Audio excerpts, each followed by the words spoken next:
In the previous section, we saw some types of chemical reactions that we can observe in aqueous solutions. So let's go ahead and study these. Let's start out by categorizing them. And the first category, the first type of reaction that we're going to study is part of a group called double replacement reactions, sometimes also called double displacement. These are reactions that are going to happen when you have reactants that can be ionized in solution, and we have represented them here as A, B, and C, D. Just assume that A, B, C, and D are components of compounds that are either ionic or that can be ionized in solution, like for example acids. And then CB and AD would be the products. Notice that when you look at this, essentially what has happened here is that the A and the C essentially exchange places. You can see that, right? So A was with B and now C is with B, and C was with D and now A is with D. Now, the only way this is going to be an actual chemical reaction is if at least one product is either a solid, in other words, is no longer soluble, a gas, or a stable molecular compound. So let's look at the first type, where the product is a solid, an insoluble compound. We call this a precipitation reaction. Precipitation reactions are reactions in which a solid forms when we mix the two solutions. And this insoluble product is called a precipitate. So let's ask ourselves, well, why is this no longer soluble? Let's talk about solubility. So when an ionic compound dissolves in water, the resulting solution contains not the intact ionic compound itself, but as we saw in a previous section, the component ions that are now dissociated and dissolved in water. Remember the image of the water molecules forming this cage around the dissociated ions. However, not all ionic compounds dissolve in water. For example, if we add, instead of sodium chloride, silver chloride to water, for example, it remains solid. It appears as a white powder at the bottom of the water. So in general, we say that a compound is termed soluble if it dissolves in water and insoluble if it does not. As we'll see later in the semester, this property is dependent on temperature. So for the moment being, we're going to assume that every reaction that we carry out is done at room temperature. So somewhere between 20 to 25 degrees Celsius. So if I take solid silver nitrate and I mix it with water, it dissolves. It forms a strong electrolyte solution, as we can see here on the top, because all of the ions are dissociated. Silver chloride, on the other hand, is almost completely insoluble. So if we mix solid silver chloride with water, virtually all of it remains a solid that precipitates or drops to the bottom of the water. We could try this with every compound, and essentially that's what scientists have done. They have built a catalog of all these ionic compounds and determined which ones are soluble and which ones are not. And the typical form in which you display this is by a table that's called the solubility rules. And the one in your textbook might look something like this. Notice that it is separated into two sections, those compounds that are generally soluble in the top and those that are generally insoluble in the bottom. You can see here, for example, let's look at the top part. Compounds that have lithium, sodium, potassium, or ammonium ions are soluble with no exceptions. Notice two lines below that, chloride, bromide, and iodide containing compounds are soluble, but there are some exceptions. You can see them on the right. Those that have those ions paired with silver, mercury 1, or lead 2 ions, those will be insoluble. In the bottom part, we have those compounds that when they have the particular ions listed are insoluble. For example, you can see here where hydroxides and sulfides are typically insoluble, but there are some exceptions.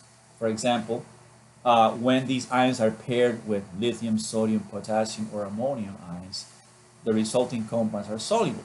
But, for example, sulfides of calcium, strontium, or barium are soluble, and hydroxides of calcium, strontium, or barium are slightly soluble.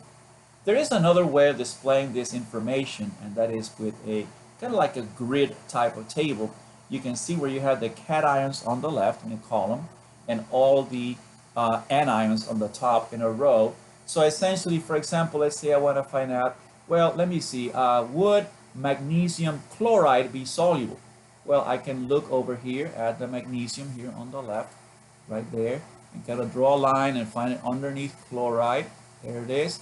And you can see that that particular compound is AQ, which means it forms a solution. However, you can look over here farther to the right. What about magnesium hydroxide?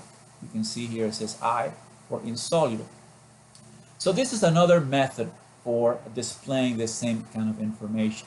Now, for us, we're going to stick to this method that we have here. Okay, I'm going to erase these things here. Let me erase this and that. And we're going to stick to this type of table. So for example, let's say that I want to ask you a question. For example, let's say I ask you, okay, could you tell me if the compound magnesium sulfate will be soluble or insoluble?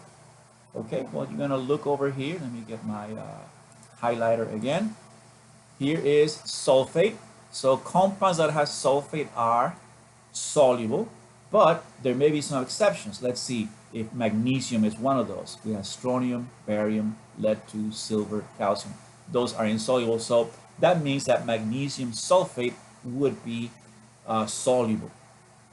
How about the compound, let's say, sodium carbonate? Sodium carbonate. Okay, you forgot what this is. You're not supposed to memorize it, but you can look up what carbonate is. You find out that carbonate is over here on the bottom left. That is it there, CO3. And we say that most compounds of carbonate are going to be insoluble. Now let's see if the sodium version of it is going to work out. Yeah, there is an exception. Or you could also have said, well, since it's sodium, it says here on the top that sodium containing compounds are always soluble. Again, remember, these are very general forms, and you need to have this table with you whenever you're solving these kinds of questions, problems, where they ask you whether a given compound is going to be soluble or not. Now, we've talked about the solubility rules and essentially how to use this table to determine if a given compound is soluble or not. So how does this apply to what we talked about earlier, the precipitation reaction? Well, let's look what happens when lead-2 nitrate reacts with potassium iodide. You can see that here in the reactants side. Notice the physical state AQ, which means what I'm doing here is I'm combining two solutions, all right? They're both going to be colorless. There's nothing to indicate anything is going to happen until you mix them, and you can see on the right side one of the products, the lead-2 iodide, PbI2, now has a physical state of S, or solid. In other words, it is no longer soluble. And of course, we saw in the previous table that compounds of iodide with lead-2 ions, you can see here on the top part in the third line, those are insoluble, and that's exactly what happened here. Notice that in this case, we were not trying to dissolve the lead-2 iodide compound. The lead-2 iodide compound was formed during this chemical reaction, and that's what it looks like. It has a yellow color. All right, this is the one that I did in the demonstration. We're looking at the evidence for chemical reactions. If we look at this at the atomic molecular level, notice that we started out with a solution of ionic compounds. As we know, ionic compounds in solution are completely dissociated. So you can see here in the middle the potassium, the iodide, the nitrate, and the lead-2 ions surrounded by water molecules. But remember, these are not static. At some point, they are going to approximate each other, and what happens is whenever the lead-2 ions approximate the iodide ions, the interaction with them between them is so strong that water molecules can no longer break them apart. And you can see there on the right side how the precipitate, the solid lead 2 iodide, is formed. So a precipitate is an insoluble solid that separates from the solution. Now let's look at the process again. This is the way we wrote the equation. And you can see the one product that is solid here, that is our precipitate. But notice that in this equation, we are writing the compounds just as if they were still existing in their original forms. And sometimes what we do is we call this the molecular equation. We're representing the compounds not exactly as they exist in solution, but as they would exist if we had the pure substances. In solution, remember that any ionic compound that is in the aqueous or aqueous physical state is actually going to be dissociated into ions. So let's represent what is happening here the way it really looks at the molecular / atomic level. There you go. So you can see where the lead 2 and the nitrate ions have dissociated, but even in solution, they retain the ratio of 2 to 1. You see the potassium and iodide ions have also dissociated. Now, because we had balanced the equation, we have technically a 2 to 2 ratio between them. Notice that on the right side, that is true also for the potassium and the nitrate ions, but not for the precipitate, because the point is that that compound can no longer dissociate into ions. So this is an equation, and you notice that there are items here representing the way these substances actually exist in solution. So we're going to call this the ionic equation, simply because we're showing the compounds dissociated into ions. However, we have some items on the left and on the right that are the same. And just like in algebra, you can essentially eliminate anything that is present on both sides. So we can take out the nitrate ions, and we can take out the potassium ions.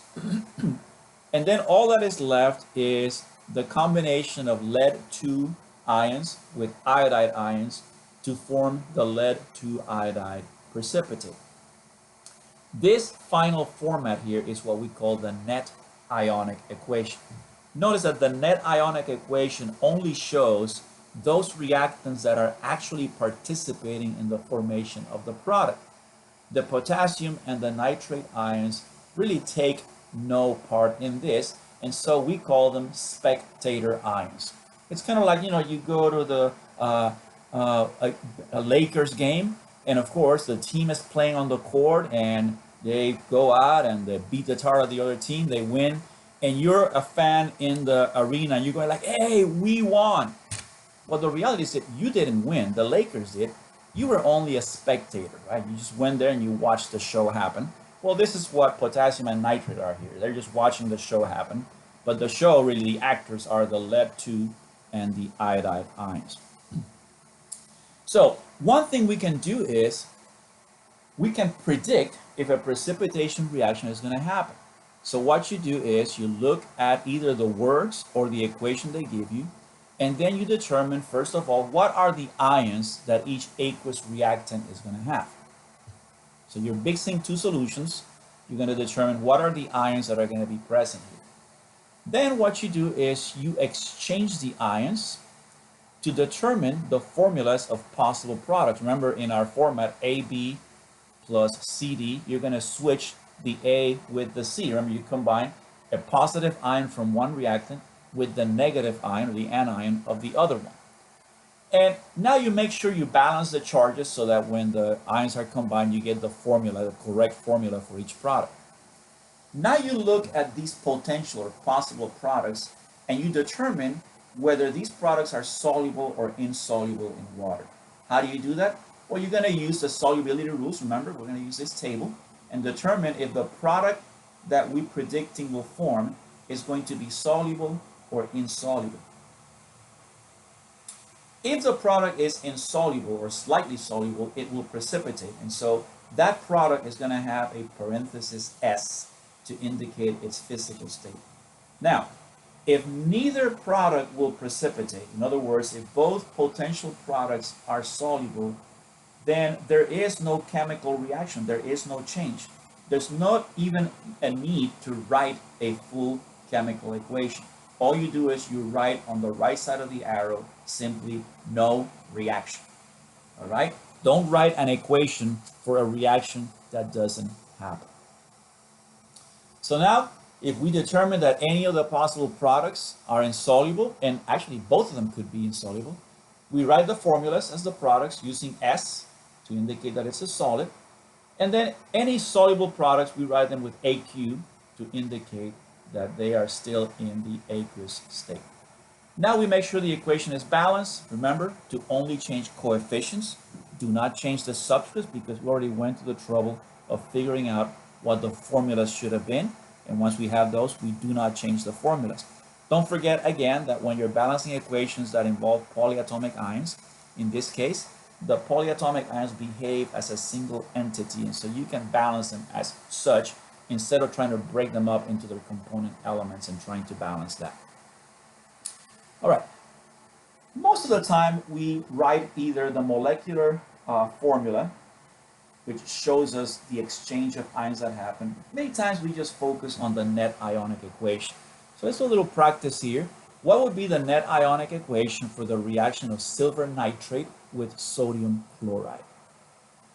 Again, remember, first thing we do is let's write out silver nitrate and sodium chloride, and then let's switch the silver with the sodium to see what we get.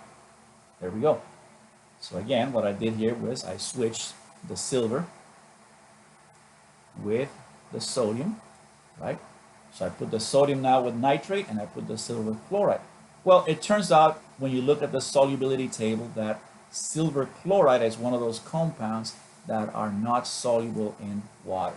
So that's going to be my precipitate.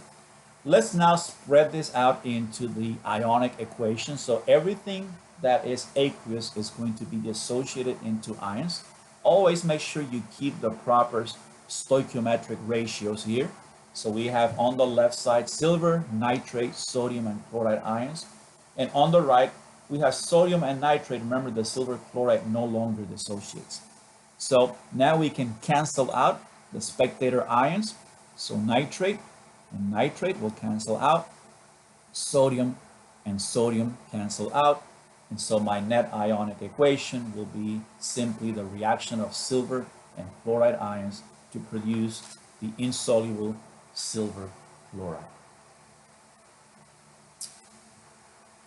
Okay, there are two other kinds of reactions. I'm going to leave this in here. This is a practice exercise. What I'd like for you to do is to take this and use it to practice. I honestly hope that this slide made it into your handout. If it didn't, I'll go back and fix it. Please go and download the updated version. So you can use this to practice. Remember that the idea here is you ask yourself, okay, what happens if I exchange the cations of these two compounds and I look at the products? Remember, if you don't get a precipitation reaction, do not write the equation. Please write NR, or no reaction. But if they do, then make sure you write the balanced molecular equation with the physical states as necessary. Okay, I'm going to let you practice with that. I'm not going to do them here. There are two other important classes of reactions that occur in aqueous solution. These are acid-base reactions and gas evolution reactions. In both of these, just like precipitation reactions, what is happening is the reactants are compounds that are either ionic or can ionize in water. And essentially the reaction occurs when the anion from one reactant combines with the cation of the other one. Now in this case, for example, in gas evolution reactions, the product is not a precipitate but a gas. And the observation you make is a constant bubbling. In some cases, the gas forms directly from the exchange of ions. So I'm showing you here a reaction between potassium sulfite and H2SO4, which is sulfuric acid. Notice again the exchange between the potassium and the hydrogens. to produce potassium sulfate, and a product here, you see it on the right, H2S, sometimes called simply hydrogen sulfide, that is a gas. So this will actually bubble out of the solution, and by the way, it has a very foul smell. In other cases, what happens is the initial product from the ion exchange undergoes a further step where it decomposes into the gas. For example, the reaction that we show here between sodium bicarbonate, which is called baking soda, common name, and hydrochloric acid, HCl. Again, the initial exchange between the H and the Na produces NaCl, which is a solution of salt, and an intermediate H2CO3, which is called carbonic acid. But carbonic acid in water is not very stable. It very rapidly breaks down into water molecules and carbon dioxide, and the carbon dioxide bubbles out of the solution. So those are two of the possibilities. You can see here these reactions on the left side. I am essentially pouring from one graduate cylinder into the beaker, and I think the beaker contains the hydrochloric acid, HCl, and you can see the ions in there. We'll study this a little more in lab, and we'll see why that H3O plus identifier there, what that means. When I add the sodium bicarbonate, you can see the ions there on the top, sodium ions and bicarbonate ions, sometimes perhaps more correctly called hydrogen carbonate ions.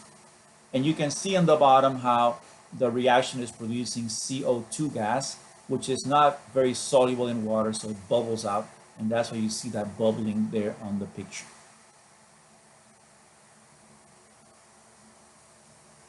Now, we are going to save the acid-base reactions for our lab activities and discuss them there more thoroughly. What I'd like to talk here about is stoichiometry when you have reactions in solution. Remember, the concentration unit that we use, molarity, allows us to relate the moles of solute to the liters of solution, but it can also be used to convert between amounts of reactants and or products during the chemical reaction. You can see here the general conceptual plan. You begin with a volume of a reactant or product of a given concentration, and then what we're going to do is we're going to use the molarity to find out in that volume of, let's say, reactant A, how many moles are there. Now we can plug that into the equation because we have exchanged currency from molarities and liters into moles. And now we can find out what is the corresponding amount in moles of the other substance that we are asking about. And then if we need to, we can convert that back to volume because we have the molarity of it. Again, these things make more sense when you do a practice exercise. So let's do the following practice exercise. Aqueous aluminum nitrate reacts with aqueous potassium sulfide to form potassium nitrate and aluminum sulfide. If you remember, I think we did this reaction before we even balanced this equation. This was the equation that we used to show you how to treat a polyatomic ion, in this case nitrate, as a single entity and balance it as such. But now we have a question of stoichiometry. How many milliliters of 0.175 molar solution of aluminum nitrate are required to fully react with 95.4 milliliters of 0.102 molar potassium sulfide? Second question, what is the theoretical yield of aluminum sulfide? Let's go to our paperboard to do this by hand, and then we'll come back to the rest of our lesson. Okay, let's try out doing this calculation here. I have already written the equation. We did this equation earlier in the unit when we learned how to balance equations. So if you don't remember it, go back and review that. But here is the balanced chemical equation. But the question now is about stoichiometry. And this has to do with using molarities and volumes to carry out stoichiometric calculations. Remember, in our previous examples, we're typically working with pure substances, but now we are working with solutions. But the strategy is the same. start with what they give you. They say you have 95.4 milliliters of a solution of potassium sulfide. So let's go ahead and write that down here. So we have 95.4 mLs of K2S. And at the end of this roadmap, we want to get to how many milliliters of the other solution we're going to need. All right, let me make some room here a little bit. Let me kind of squeeze that in there. So remember, in order to do transactions in the chemical equation, we had to exchange currencies. Right now we have milliliters, but we need moles. So we're going to use the molarity as our conversion factor. In this case, we say that this solution is 0.102 molar. So that means that there are 0.102 moles of K2S in every liter. But because we're using milliliters, let's go ahead and convert the liter to already into 1,000 milliliters of K2S.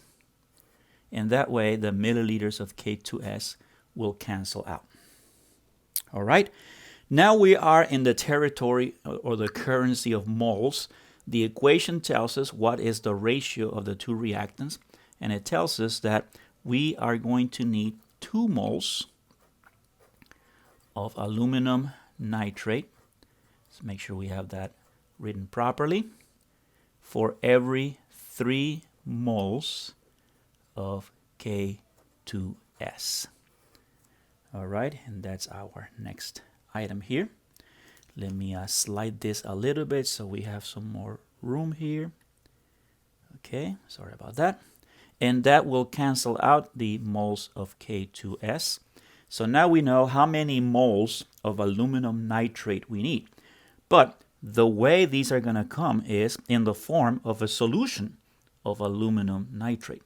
And we know that this solution in every liter, in other words, in every 1,000 milliliters of this solution, it's going to have 0.175 molar, in other words, 0.175 moles of aluminum nitrate. I hope I have enough room here to write it.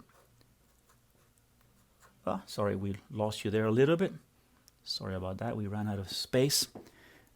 And then we see where, this would have been milliliters of aluminum nitrate. Again, sorry that we kind of lost the paper there.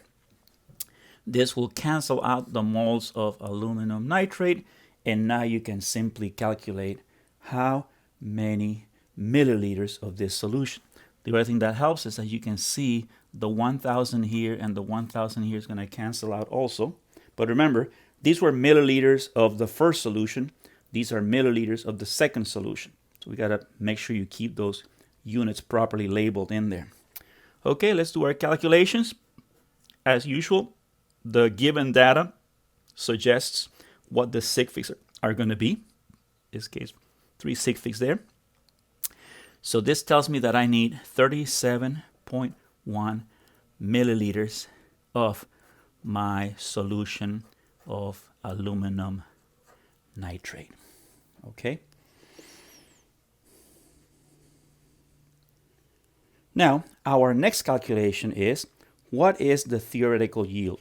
In other words, if I had these two solutions combined so that I have just the exact ratios of moles of reactants that I need, what is the maximum amount of product that I can get? So let's calculate what would be the theoretical yield. Theoretical yield. At this point, I can start with either the aluminum nitrate amount or the potassium sulfide amount, either one. So we just calculated what was the amount of aluminum nitrate we needed. Now we're going to do the theoretical yield. And let's start out with that same amount. We said we had 95.4 mLs of K2S. And we knew that that had 0.102 moles of K2S for every liter or for every 1,000 1,000 milliliters of that solution. So once more, that gets canceled out. But notice that now we have the moles of potassium sulfide, but what we want to find out is how many moles of product are going to be formed here. So according to the chemical equation, 1 mole of product is formed for every 3 moles of potassium sulfide. So let's put that in here. So 1 mole of product, Al2S3, are formed for every 3 moles of K2S, and that will cancel those out. And in this case, the product is a solid. So what we had to calculate, therefore, is how many grams, because we're not going to be producing a solution of of aluminum sulfide. We're going to be producing solid aluminum sulfide. So we had to calculate its molar mass, and we found out that it is 150.17 grams of Al2S3 for every mole of Al2S3. Of course, I bypassed the calculation of that because I know you guys can do that already. So the moles of aluminum sulfide cancel out. And so our final result will be in grams of aluminum sulfide. Let's see what that is. Again, we're going to be limited to 3 sig figs here. And the result is 0.487 grams of aluminum sulfide. Now, how would I determine what my actual yield was? I need to isolate that amount and then weight it and see if it's that same amount that I predicted. Well, we're going to use a similar technique to the one that we did in experiment number 2, where you were studying the copper compound and you separated the solid from the rest of the solution by filtration. So essentially what you would do here is you would do a filtration. You would collect your precipitate on a pre-weighted filter paper, and then you would weight it and see what your actual yield was. All right? Okay, so that's a good practice exercise. Please make sure you go back to your book and you do all the other practice problems in the back of the chapter. Okay, students, this concludes our study of double displacement reactions. We focused on precipitation reactions. We mentioned gas-producing reactions or gas evolution reactions. And as we mentioned, the other category in here, acid-base reactions, will be the subject of our lab activities, so we'll study them in detail in those sections. Now we proceed to our next set of reactions, and that will be oxidation reduction reactions. Thank you.